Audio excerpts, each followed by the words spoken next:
मेरे दफ्तर के अंदर मेरे ही खानदान के दो घरानों का झगड़ा मेरे पास आता है तो मैं उसका एक तरफा ऐसा फैसला करता हूं कि दोनों घराने जो है वो मेरा मुंह तकते रह जाते हैं।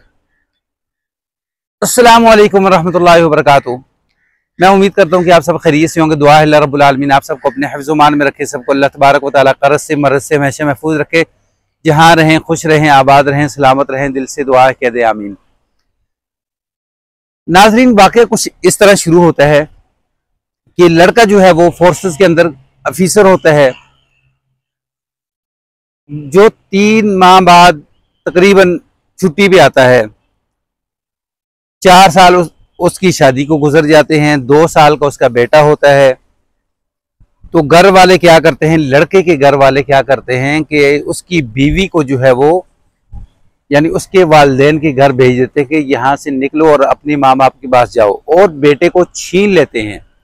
जब बेटे को छीनते हैं तो अपने बेटे को ये बताते हैं कि आपकी बीवी बहुत बदतमीज है, हमारी इज्जत नहीं करती, हमारी खिदमत नहीं करती, तो इसलिए उसे तलाक दे दो। लड़का जब यानी इस वाक़े को साल गुजर जाता है तो अब ये मामला मेरे पास आ जाता है मेरे दफ्तर के अंदर। तो अब मैं पहले लड़के वालों की तरफ बात करता हूँ, लड़के के वालिदैन से। तो लड़के के वालिदैन कहते हैं जी कि हमारा बेटा जो है ये मासूम है, इसे बात करने नहीं आती। लड़की से बात करना चाहता हूँ तो लड़की की माँ कहती है कि हमारी बच्ची भी नासमझ है, इसे पता नहीं किसी चीज़ का।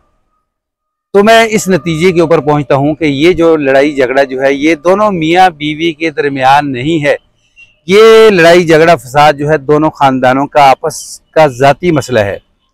तो मैं इन दोनों से गुजारिश करता हूं कि कुछ देर के लिए इन दोनों मियाँ बीवी को बच्चे समेत दूसरे कमरे के अंदर भेज दें। तो उनके लिए मैं चाय मंगवाता हूँ, बिस्किट मंगवाता हूँ कि आप ये बैठें, खाएं पिए। दोनों खानदान यानी एक तरफ बैठा है, दूसरा दूसरी तरफ बैठा है, चाय बिस्किट खा रहा है, आपस में बातचीत बंद है। तो मैं दोनों मियाँ बीवी के पास जब पहुंचता हूं तो लड़की जो है वो जोर जोर से रो रही होती है। उससे रोने की वजह पूछी जाती है तो कहती है कि सर कि मैं तलाक लेना नहीं चाहती। लड़का कहता है कि सर मैं तलाक देना नहीं चाहता। मैंने समझ लिया कि ये नतीजा जो है ये यानी ये मामला इन खानदानों का है, इन दोनों का आपस में नहीं है। तो मैंने उन दोनों को समझाया कि आप वहां क्यों नहीं बोल रहे थे। वो कहने लगे कि हमें तो बोलने ही नहीं दिया जाता, हमें बात ही नहीं करने दी जाती, तो हम कैसे बोलते।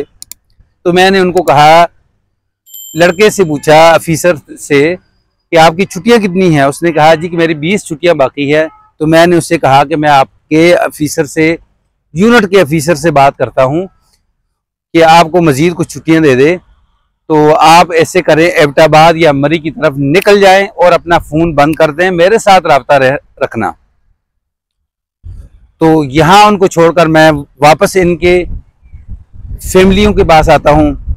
तो उनको कहता हूँ कि कुछ देर के लिए आपस में बातचीत कर लें, फिर उनको बुला लेते हैं। जब मैं मुतमईन हो गया कि अब यहाँ से निकल चुके होंगे तो मैंने क्या किया, बॉय जो ऑफिस बॉय लड़का होता है उसको बुलाया कि बुलाओ मेहमानों को। जब वो कमरे में जाता है कहता है कि सर वो तो कमरे में है ही नहीं। गार्ड कहता है कि वो तो चला गए हैं।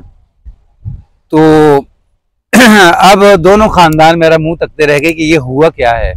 तो मैंने दोनों को तसल्ली दी कि फिक्र ना करें, हम उन्हें ढूंढ लेंगे, तलाक भी जरूर दिलवाएंगे। तो बगैर दुआ सलाम के दोनों खानदान वहां से उठते हैं और बाहर रक्षा तलाश करते हैं और निकल जाते हैं। तो अब ये दोनों मियाँ बीवी इतने एहसान फरामोश निकले कि 3 दिन क्या हफ्ता गुजर गया, उन्होंने मेरे साथ भी फ़ोन के ऊपर रब्ता नहीं किया। कमेंट्स के अंदर ज़रूर बताएं कि ये मामला जो है मैंने ठीक किया है या गलत किया है। यानी अक्सर जो लड़ाइयाँ होती हैं ना वो मियाँ बीवी की आपस की नहीं होती, उनके वालिदैन की होती हैं, जो यानी शादीशुदा जोड़े के अंदर मुंतकिल कर दी जाती हैं और बच्चों की हंसी खुशी की जो जिंदगी होती है वो उजाड़ के रख दी जाती है। वाकई स्टोरी अगर आपको पसंद आए तो उसको लाइक, सब्सक्राइब, शेयर जरूर करें। बेल के बटन को दबा के रखें ताकि आने वाला हर नया वाकई नई स्टोरी जो है वो आपको मिल सके। अस्सलामु अलैकुम रहमतुल्लाह।